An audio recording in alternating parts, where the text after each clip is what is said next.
Alors coucou, j'espère que vous allez bien et aujourd'hui je reviens avec une vidéo vraiment express parce qu'en vrai de vrai en ce moment j'ai pas le temps.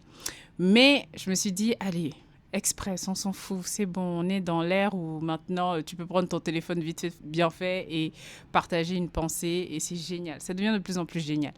Donc le concept du journal intime, on le connaît tous, hein, c'est-à-dire tu as un cahier dans lequel tu écris ta vie. On va pas se mentir. Oui, je suis désolée. C'est ça le concept de base. Tu as un journal, tu écris ta vie, tu écris ce qui t'est arrivé durant toute la journée, enfin, ce qui s'est passé, tes histoires de cœur, tes problèmes, machin, bidule, bidule.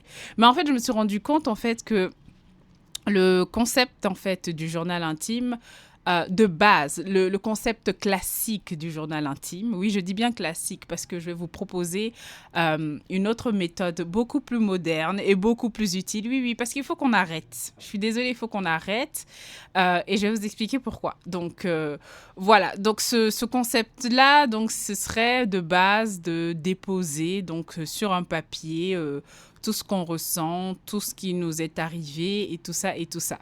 Cela dit, il y en a qui utilisent ça de manière mélodramatique, c'est-à-dire ils en font un roman hyper dramatique de leur vie.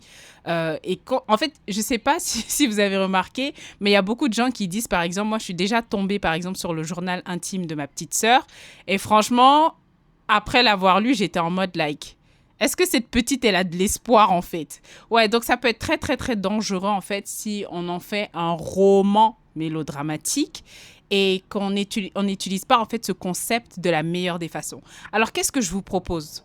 Alors oui, bien sûr, je vous l'ai toujours dit, on a le droit d'être fâché, d'être triste, de ne pas être content, d'avoir le cœur brisé. Même moi, ça m'arrive très souvent. I'm making a videos. En parlant du loup, voilà le loup dont je vous parlais. Je suis tombée sur le journal intime une fois. Bref, donc oui, on dépose. On dépose, il n'y a pas de souci, il n'y a pas de problème, mais il faut en faire quelque chose. Il faut en faire quelque chose de toute cette négativité parfois, c'est-à-dire il faut se poser les bonnes questions. Je vous donne un exemple, à supposer que... Oh, quel exemple je vais donner? Juste un truc que vous avez écrit dans votre journal intime.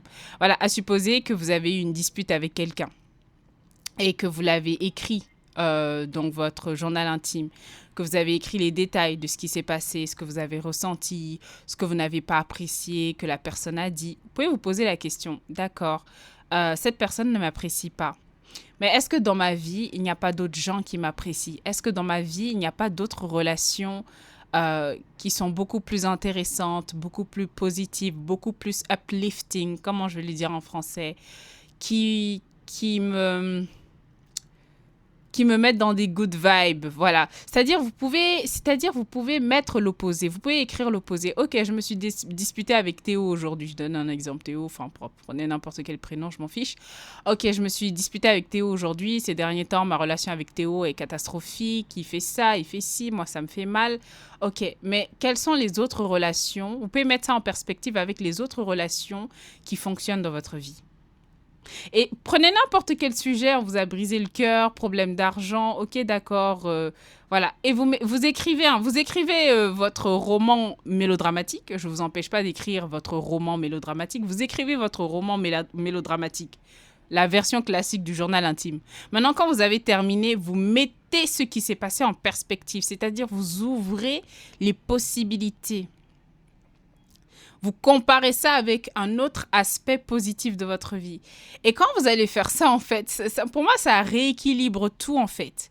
Et pour moi, le journal intime, ça ne devrait pas juste être je ne sais pas comment on appelle ça, un vide-grenier. Ça ne devrait pas juste être un vide-grenier. Ça doit être aussi de la réflexion beaucoup plus vaste, beaucoup plus large. Et on va en parler parce que je vais faire ma prochaine vidéo, ce sera sur les croyances limitantes. Donc ne vous contentez pas d'écrire un roman mélodramatique dans vos journaux intimes.